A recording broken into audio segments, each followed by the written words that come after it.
स्वभावादेव जानानो दृश्यमेतन्न किंचन इदम ग्राह्यम इदम त्याज्यम स किम पश्यति धीरधिः। नमस्कार मित्रों, ये जो श्लोक है ये अष्टावक्र गीता के तीसरे अध्याय का 13वां श्लोक है, जिसे हम आज गहराई से समझेंगे। तो आइए सबसे पहले इसके अर्थ को समझते हैं। तो जो श्लोक है वो क्या कहता है? स्वभावादेव जानानो, अर्थात स्वभाव से निश्चित ही जानने वाला, दृश्यमेतन न किंचन, अर्थात यह दृश्य कुछ भी नहीं है, इदम ग्राह्यम इदम त्याज्यम, अर्थात यह ग्रहण करने योग्य है और यह त्याज्य है, स किम पश्यति धीरधिः, अर्थात वह संयमी क्या देखता है। तो यहाँ पर इस श्लोक में अष्टावक्र जनक महाराज से कह रहे हैं कि जो व्यक्ति स्वभाव से ही निश्चित ये जान लेता है कि ये जो दृश्य है, ये जो संसार है जिसको मैं देख रहा हूँ, ये वास्तव में कुछ भी नहीं है, वह वास्तव में इतना विवेक प्राप्त कर लेता है कि वह जान जाता है कि क्या ग्रहण करने योग्य है और क्या त्याज्य है। और इस प्रकार से वह वास्तव में इस संसार को कुछ मानता नहीं है, वह कुछ देखता ही नहीं है इस संसार को वास्तव में। तो मूलतः हमको यहाँ पर जो बात बताई जा रही है वो यह ही है कि इस संसार को हमें उतनी गंभीरता से लेना नहीं चाहिए जितनी गंभीरता से हम इस संसार को लेते हैं। हम इस संसार के अस्तित्व को जो है सत्य मान लेते हैं और फिर उससे जुड़ने लगते हैं। तो हमारे जीवन में आप देखिए कि कितनी सारी घटनाएं होती हैं जिनमें कितने सारे परिवर्तन होते हैं, कभी कुछ हो रहा है कभी कुछ हो रहा है, ऐसी उठपटांग घटनाएं होती रहती हैं कि आप बस देखिए कि ये पूरा सर्कस ही तो है ये यहाँ पर इस संसार में, कि किसी ने कुछ कर लिया किसी ने कुछ कर लिया। आप बाहर जाइए, आप देखिए कि सड़कों पे लोग वाहन कैसे चला रहे हैं, इधर उधर किसी ने कुछ चला दिया, किसी ने कुछ कर दिया, कोई कहीं कुछ कर रहा है, कोई कहीं पे कुछ और कर रहा है। और ये जो सारी घटनाएं होती हैं इनमें कुछ अच्छे अनुभव होते हैं और कुछ बुरे अनुभव होते हैं। कभी कोई जो है वह आपसे आगे निकल जाता है, आपको काट के, आपका रास्ता काट के निकल जाता है आगे सड़क पर से, तो आपको लगता है कि अरे ये क्या हो गया। कई बार कुछ अच्छा भी घट जाता है आपके साथ में, कि कोई आपको कुछ अच्छी बात कह जाता है। तो ये सब जो हो रहा होता है, ये यदि हम इसको गंभीरता से लेते हैं तो हम फिर परेशान होते हैं। हम यही सोचते हैं कि अरे ये कैसे हो गया, वो कैसे हो गया, ये क्यों हो रहा है, वो क्यों हो रहा है, इस प्रकार से हम सोचते हैं। और ये जो हो रहा होता है हमारे साथ में, ये क्यों हो रहा होता है? क्योंकि हम दृश्य को गंभीरता से ले लेते हैं और उसमें बह जाते हैं, उसको पकड़ लेते हैं। हम उसको ये मान लेते हैं कि इसका कोई महत्व है वास्तव में, किंतु यदि हम देखें तो इसका वास्तव में कोई महत्व नहीं है। आप संसार को वैसे देखिए तो आप सोचिए कि अंत में क्या होना है। जो व्यक्ति अपना पूरा जीवन जी लेता है वो इस बात को अंत में समझ पाता है कि जीवन कितना छोटा सा है, लघु सा जीवन है, पता भी नहीं चलता कितने में निकल जाता है। और अंत तक आता है तो उसे लगता है कि अच्छा बस यही था, इसमें इतना ही था, बस यही था।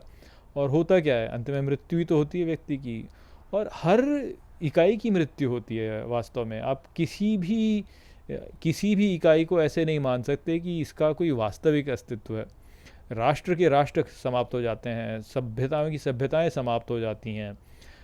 यही तो क्या बात है, आप ये सोचिए कि ग्रह समाप्त हो जाते हैं, सौरमंडल समाप्त हो जाते हैं, आज ऐसे तो कल वैसे। ये जो संपूर्ण पृथ्वी है इसको देख लीजिए आप, इसमें जो बड़े बड़े आज जो ये महाद्वीप हैं ये सब भी इधर से उधर चलते रहते हैं, महासागर इधर से उधर चलते रहते हैं। आज जो पैसिफिक ओशन है देखिए, इतना बड़ा है, इतना विशाल है, परंतु कई लाख या कई करोड़ वर्षों में देखिएगा कि आप ये समाप्त हो जाएगा, इसके स्थान पर कुछ और नया आ जाएगा। तो यहाँ पर किसका अस्तित्व है? वास्तव में किसी का भी नहीं है। आप कैसे कह सकते हैं कि हम इनको गंभीरता से लें जब ये सदा के लिए हैं ही नहीं? ऐसा तो है नहीं कि ये सदा के लिए रहेंगे। तो ठीक वही बात जो है हमारे जीवन पर भी लागू होती है कि हमको क्या लगता है कि अरे कुछ हो गया तो यानी ये तो अब सदा के लिए ही हो गया हमारे लिए, अब हम कैसे करेंगे। किंतु यहाँ पे कुछ भी सदा के लिए नहीं है। बुरी से बुरी घटना भी यदि हमारे साथ में हो जाए तो वो भी मृत्यु पश्चात जो है उसका भी समापन हो जाएगा, या बड़ी से बड़ी अच्छी घटना भी हमारे साथ में हो जाए तो उसका भी यही है कि समापन मृत्यु के पश्चात हो जाएगा। आपने बहुत संपत्ति खड़ी कर ली, बहुत सारा मान आपने अपने लिए प्राप्त कर लिया, बहुत ऊंचा पद प्राप्त कर लिया, वो भी मृत्यु के पश्चात समाप्त हो जाएगा, तो सदा के लिए थोड़ी ना। और आप ये भी देखिए कि लोग कहते हैं कि हमारे जीवन का लक्ष्य क्या है, जीवन का लक्ष्य क्या है, किंतु संसार में यदि आप देखें तो आप क्या लक्ष्य बनाएं अपने जीवन के लिए? जो भी लक्ष्य आप बनाएंगे वह वास्तव में व्यर्थ ही है। अब कोई बोले कि मैं बहुत विश्व विजेता बनूंगा, तो विश्व विजेता भी बन जाओगे तो भी क्या है, नहीं, मृत्यु के पश्चात तो समाप्त होना ही है, और अंततः तो लोग आपको भूल जाएंगे ही आपको लोग। अब आप देखिए ना कि आज से 10 सहस्र वर्ष पूर्व के लोगों के बारे में आप सोचिए, किसको जानते हैं हम? एक व्यक्ति को भी नहीं जानते हैं 10 सहस्र वर्ष पहले के। तो कोई बोले कि नहीं मैं इतना बड़ा काम कर जाऊंगा और मेरे मरने के पश्चात लोग मुझे याद करेंगे, तो क्या क्या याद करेंगे? कितने वर्ष याद करेंगे? कितने वर्ष? कुछ बोल बहुत लंबा अंतराल नहीं है, उतने में ही समाप्त हो जाएंगे। और आप धार्मिक पंथों को देख लीजिए, लोग धार्मिक पंथों की बात करते हैं कि हाँ ये तो सदा के लिए रहेगा, सदा के लिए रहेगा, सनातन धर्म सदा के लिए रहेगा, इस्लाम जो है सदा के लिए रहेगा। ऐसा नहीं होता है। आप सनातन धर्म को ही देख लीजिए, सनातन धर्म में कितना परिवर्तन हुआ है पहले से अब में। वो तो परिवर्तन के कारण है। आप सनातन धर्म को 3-4 सहस्र वर्ष पहले के सनातन धर्म को आज के सनातन धर्म से यदि उसकी तुलना करें तो आप देखेंगे कि उसमें कोई भी समानता नहीं है, बहुत उसमें परिवर्तन हो गया। आप पुरातत्व विभाग में जाकर देख लीजिए ना कि पहले कैसी पूजा की जाती थी, अब कैसे पूजा की जाती है, उसमें परिवर्तन हो गया। तो ये परिवर्तन होता चला जाएगा। या आप जैसे देखिए कि हमारे भगवान जो हैं, तो जैसे भगवान राम या भगवान कृष्ण, उनके जो चित्र 100 वर्ष पहले जिस प्रकार से बनाए जाते थे और आज जैसे बनाए जाते हैं, उसमें आप देख लीजिए कितना भेद है। पहले भगवान शिव की आप किसी भी चित्र को देख लीजिए जो कि 100 वर्ष पहले था, तो कितने वो सौम्य से और ऐसे कोमल से दिखा करते थे। उनकी कोई मसल्स वगैरह नहीं हुआ करते थे, मांसपेशियाँ ऐसी नहीं। तो आज को देखो पूरे बॉडी बिल्डर दिखते हैं एकदम सारे ही हमारे भगवान। तो ये परिवर्तन भी तो है ना, क्यों हो रहा है? कि सामाजिक मान्यताओं में परिवर्तन हो रहा है। तो जब आप ये कहते हैं ना कि अच्छा ये एक जैसा ही रहेगा सदा के समय, तो वो वैसा रहता नहीं है कभी भी, इसमें परिवर्तन होता ही जाता है। सनातन धर्म जो है वो सनातन इसलिए है क्योंकि वह समय के साथ में परिवर्तित हो जाता है, इसलिए सनातन है वो। तो परिवर्तन जो है वह तो होना ही है।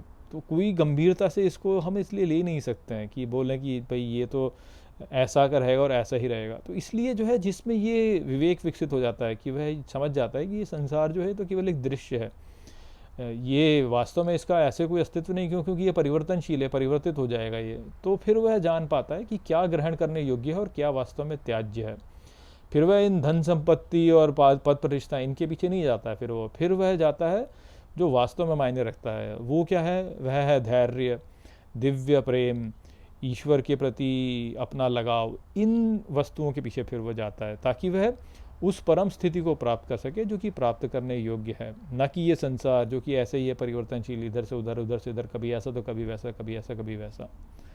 तो वो संदेश था यहाँ पर इस श्लोक में। आशा करता हूँ कि मैंने इस श्लोक को आपको अच्छे से समझा दिया होगा। चलिए इसी के साथ इस वीडियो को यहीं पे समाप्त करते हैं। नमस्ते।